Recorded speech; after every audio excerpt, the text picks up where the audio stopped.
আসসালামু আলাইকুম। সংবাদে আপনাদের সবাইকে স্বাগত জানাচ্ছি। আমি ফিরোজ তোহা। শুরুতেই আরবে কেবলস সংবাদ শিরোনাম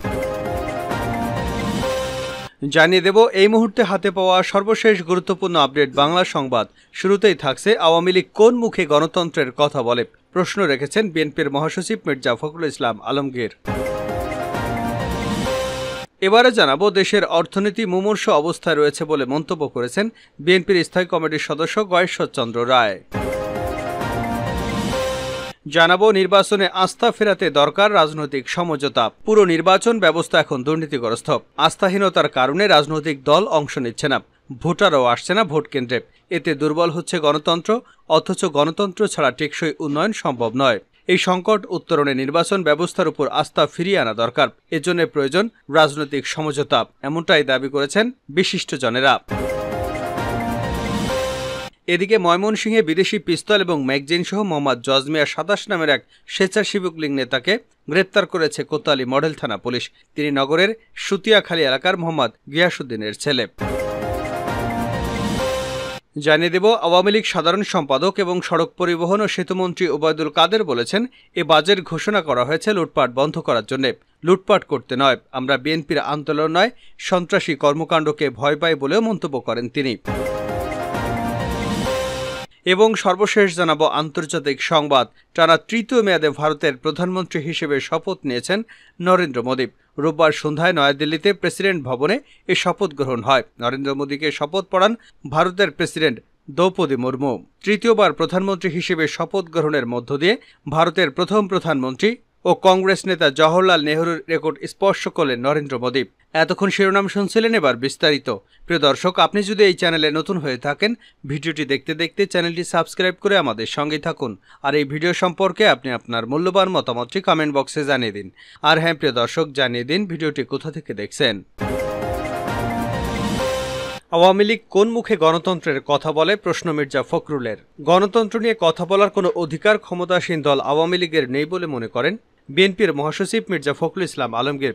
এ প্রসঙ্গে তার প্রশ্ন, আওয়ামী লীগ কোন মুখে গণতন্ত্রের কথা বলে। রোববার দুপুরে রাজধানীর জাতীয় প্রেস ক্লাবে প্রবন্ধ উপস্থাপন ও আলোচনা সভায় প্রধান অতিথির বক্তব্যে বিএনপির মহাসচিব একথা বলেন। বিএনপির প্রতিষ্ঠাতা জিয়াউর রহমানের ৪৩তম মৃত্যুবার্ষিকী উপলক্ষে এ সভার আয়োজন করে University Teachers Association of Bangladesh. Mirza Fakhrul Islam বলেন, মাত্র ১১ মিনিটে গণতন্ত্র ধ্বংস করে আওয়ামী লীগ একদলীয় সরকার অর্থাৎ বাকশাল প্রতিষ্ঠা করেছিল। আওয়ামী লীগ কোন মুখে গণতন্ত্রের কথা বলে? তারা গণতন্ত্র নিয়ে কথা বলার কোনো অধিকার রাখে না। তারা সবসময় গণতন্ত্রকে ধ্বংস করেছে। গণতন্ত্রকে তারা সহ্য করতে পারে না, অন্য মতকে তারা সহ্য করতে পারে না, তারা পরামর্শ সহ্য করতে পারে না। এরকম একটি দল জাতির জন্য বড় সমস্যা। এ দল যদি তাদের চিন্তা ভাবনা না বদলায়, তাহলে এদেশে গণতন্ত্র তো থাকবেই না, দলও থাকবে না, দেশও থাকবে না। আওয়ামী লীগ নিজের স্বার্থে, ক্ষমতায় থাকার স্বার্থে দেশকে বিক্রি করে দিচ্ছে বলে অভিযোগ করেছেন বিএনপির মহাসচিব। তিনি বলেন, দেশকে সরকার পরনির্ভরশীল একটা জাতিতে পরিণত করেছে। বিএনপি জনগণের উপর করের বোঝা, ঋণের বোঝা চাপায়নি বলে মনে করেন মির্জা ফখরুল। তিনি বলেন, দেশ আজ ঋণে পড়ে গেছে। দেশের প্রতি ব্যক্তির উপরে ১,৫৫,০০০ টাকা ঋণ। আবার দেয় বাজেট, যেখানে জনগণের সমস্যার সমাধানের কিছুই নেই। বাজেটে মূল্যস্ফীতি বন্ধ করার কোনো ব্যবস্থা নেই। জিনিসপত্র আমদানি করলে উৎপাদন, বিনিয়োগ বাড়বে, সেসবের উপর ট্যাক্স আরোপের প্রস্তাব দেওয়া হয়েছে। অনুষ্ঠানে জিয়াউর রহমানের উপর দুটি প্রবন্ধ উপস্থাপন করা হয়। দেশের অর্থনীতি মুমূর্ষু অবস্থায় গয়েশ্বর। দেশের অর্থনীতি মুমূর্ষু অবস্থায় রয়েছে বলে মন্তব্য করেছেন বিএনপির স্থায়ী কমিটির সদস্য গয়েশ্বরচন্দ্র রায়। রোববার দুপুরে জাতীয় প্রেস ক্লাবে ডেমোক্রেসি অ্যান্ড পিস স্টাডিজের উদ্যোগে বাজেট সংলাপ ২০২৪ আলোচনা সভায় প্রধান অতিথির বক্তব্যে তিনি এসব কথা বলেন। গয়েশ্বরচন্দ্র রায় বলেন, বাংলাদেশের এই দুঃসময়ে বর্তমান অর্থনৈতিক অবস্থা একটা মুমূর্ষু অবস্থায় রয়েছে। করোনায় আক্রান্ত হলে যেমন অক্সিজেনের প্রয়োজন হয়, এরপর সিসিইউ, আইসিইউতে নেওয়া হয়, ঠিক তেমনি অর্থনৈতিক অবস্থা আইসিইউ থেকে এখন জেনারেল বেডে আনা সম্ভব নয়। তারপরও সরকার সাহস করে বাজেট দিয়েছে। সত্যিকারের বাজেট দেওয়ার অবস্থা কি আছে? বিপ্লবী ওয়ার্কার্স পার্টির সাধারণ সম্পাদক সাইফুল হকের সভাপতিত্বে আয়োজিত সংগঠনের নির্বাহী পরিচালক সাদেক রহমানের সঞ্চালনায় আরও বক্তব্য রাখেন বাংলাদেশ সুপ্রিম কোর্টের বিশিষ্ট আইনজীবী হেলাল উদ্দিন সহ আরও অনেকে। গয়েশ্বরচন্দ্র বলেন, সরকারের যেসব খাত থেকে আয় করার কথা বলছে, সেসব খাত থেকে আয় করতে পারবে না। কারণ একদিকে মূল্যস্ফীতি, অন্যদিকে জিনিসপত্রের দাম বাড়ছে, কিন্তু মানুষ সেই তুলনায় আয় করতে পারছে না। ফলে জনগণ ট্যাক্স কোথা থেকে দেবে? রিজার্ভ বা ডলার সংকট চলছে, আমদানিও কমেছে, ফলে সরকারের রাজস্ব আয় কমেছে। সরকার ব্যাংক থেকে ঋণ নেওয়ার কথা বলছে, অথচ আজকে ব্যাংকে টাকা নেই, বাজেটে উৎপাদন ক্ষমতা বাড়ানোর কোনো পরিকল্পনাও নেই। সাবেক পুলিশ প্রধান বেনজির আহমেদের প্রসঙ্গ তুলে ধরে তিনি বলেন, ৮০ কোটি টাকা একসঙ্গে ব্যাংক থেকে উত্তোলন কিভাবে করল? এর সঙ্গে আরও রাঘব বোয়ালরা জড়িত। এই অ্যাকাউন্টে কারা টাকা জমা দিল? আয়ের উৎস কি? এর রসিদ কোথায়? দেশে আইন আছে, কিন্তু প্রয়োগ হয় ভিন্ন মতের ওপর। আর যারা সরকারকে পছন্দ করবে তাদের জন্য কোনো আইনের বালাই নেই। উন্নয়ন প্রকল্প প্রসঙ্গ টেনে তিনি বলেন, সরকারে লুট করার একমাত্র পথ হলো বড় বড় প্রকল্প। কালো টাকা সাদা করার যে কৌশল নিয়েছে সরকার, এতে ১ টাকাও আসবে না। গয়েশ্বর আরও বলেন, বিনা ভোটে ক্ষমতায় থাকার সাহসের মতো এই বাজেট দিয়েছে সরকার, কিন্তু বাজেটে বাস্তবায়ন বা কার্যকর করার কোনো সুযোগ নেই। ভিক্ষুকের মতো টাকা তুলতে হবে। ব্যবসায়ীরা ব্যবসা করতে পারলেই তো ট্যাক্স দিবে। গত ১৫ বছরে অর্থনীতি যে জায়গায় গিয়ে দাঁড়িয়েছে, সেখানে দাঁড়িয়ে একটা বাজেট দিতে হয়, তাই সরকার দিয়েছে। সত্যিকারের বাজেট দেওয়ার ক্ষমতা কারো নেই, কারণ আগে অর্থনীতি পুনরুদ্ধার করতে হবে, কর্মসংস্থানের পথ তৈরি করতে হবে। সভাপতির বক্তব্যে সাইফুল হক বলেন, সরকারের উচ্চভিলাষী বাজেট বাস্তবায়নের কোনো সুযোগ নেই। রাষ্ট্রীয় ব্যাংকগুলোর কোষাগার শূন্য। পুরো দেশটা এখন শূন্যহাড়ির মতো। ১.৫ লাখ টাকারও বেশি ঋণের সুদ পরিশোধ করতে হবে, আরও ১ লাখ কোটি টাকার বেশি ঋণ করতে হবে।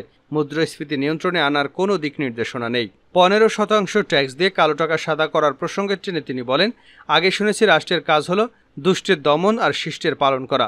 আজকে এর দেখছি উল্টো। যারা চোর, দুর্নীতিবাজ, যারা বেনজিরময়, তাদের জন্য পুরো দেশটা।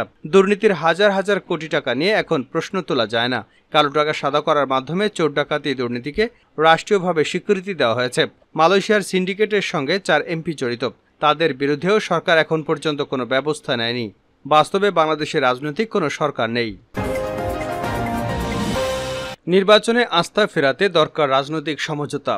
পুরো নির্বাচন ব্যবস্থা এখন দুর্নীতিগ্রস্ত। আস্থাহীনতার কারণে রাজনৈতিক দল অংশ নিচ্ছে না, ভোটারও আসছে না কেন্দ্রে। এতে দুর্বল হচ্ছে গণতন্ত্র।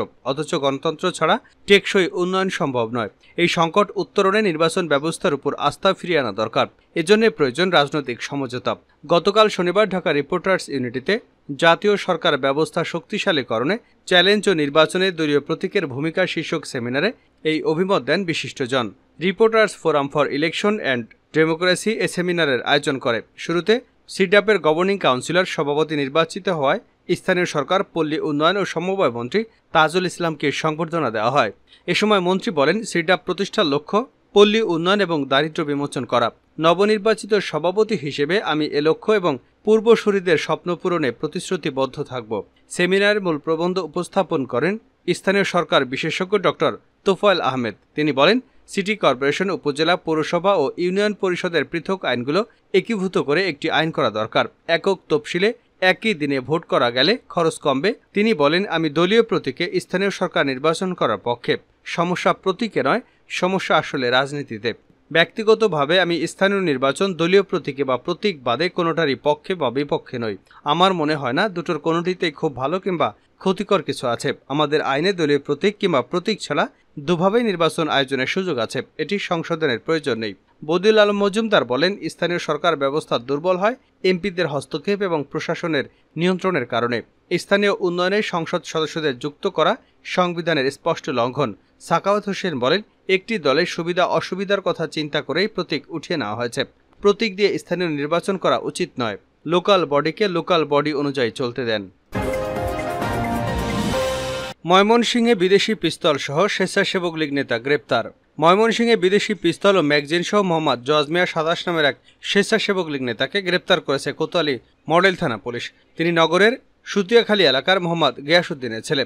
রোববার দুপুরে জজমিয়াকে অস্ত্র আইনের করা মামলায় গ্রেপ্তার দেখিয়ে ময়মনসিংহের চিফ জুডিশিয়াল ম্যাজিস্ট্রেট আদালতে পাঠানো হয়। সেই সঙ্গে উদ্ধার করা আগ্নেয়াস্ত্রের উৎস, ক্রেতা এবং ব্যবহার সম্পর্কে জানতে আসামিকে জিজ্ঞাসাবাদের জন্য ৭ দিনের রিমান্ড চেয়ে আদালতে আবেদন করেছেন কোতোয়ালি মডেল থানার পরিদর্শক মোহাম্মদ আনোয়ার হোসেন। এর আগে শনিবার রাতে অস্ত্র বেচাকেনা চলছে এমন সংবাদের অভিযান চালিয়ে বাংলাদেশ কৃষি বিশ্ববিদ্যালয় এলাকা থেকে জজমিয়াকে আটক করা হয়। এ সময় তার কাছ থেকে আমেরিকার তৈরি ম্যাগজিন সহ একটি সেমি অটোমেটিক পিস্তল জব্দ করা হয়। শেষ করছে আন্তর্জাতিক সংবাদ দিয়ে। শপথ নিলেন নরেন্দ্র মোদী। টানা তৃতীয় মেয়াদে ভারতের প্রধানমন্ত্রী হিসেবে শপথ নিয়েছেন নরেন্দ্র মোদী। রোববার সন্ধ্যায় নয়াদিল্লিতে প্রেসিডেন্ট ভবনে এ শপথ গ্রহণ হয়। নরেন্দ্র মোদীকে শপথ পড়ান ভারতের প্রেসিডেন্ট দ্রৌপদী মুর্মু। তৃতীয়বার প্রধানমন্ত্রী হিসেবে শপথ গ্রহণের মধ্য দিয়ে ভারতের প্রথম প্রধানমন্ত্রী এবং কংগ্রেস নেতা জওহরলাল নেহরুর রেকর্ড স্পর্শ করলেন নরেন্দ্র মোদী। শপথ অনুষ্ঠান উপলক্ষে রাজধানী নয়াদিল্লিতে নিরাপত্তা ব্যবস্থা জোরদার করা হয়েছে। নরেন্দ্র মোদীর শপথ অনুষ্ঠানে যোগ দিতে গতকাল শনিবার নয়াদিল্লি পৌঁছেছেন বাংলাদেশের প্রধানমন্ত্রী শেখ হাসিনা। তিনি ছাড়াও আছেন শ্রীলঙ্কার প্রেসিডেন্ট রনিল বিক্রমাসিংহে, মালদ্বীপের প্রেসিডেন্ট মোহাম্মদ মৈজু, সেশেলসের ভাইস প্রেসিডেন্ট আহমেদ আফিফ, মরিশাসের প্রধানমন্ত্রী প্রবীন্দ্র কুমার জগন্নাথ, নেপালের প্রধানমন্ত্রী পুষ্পকমল দহল প্রচণ্ড, ভুটানের প্রধানমন্ত্রী শেরিং টোকবে।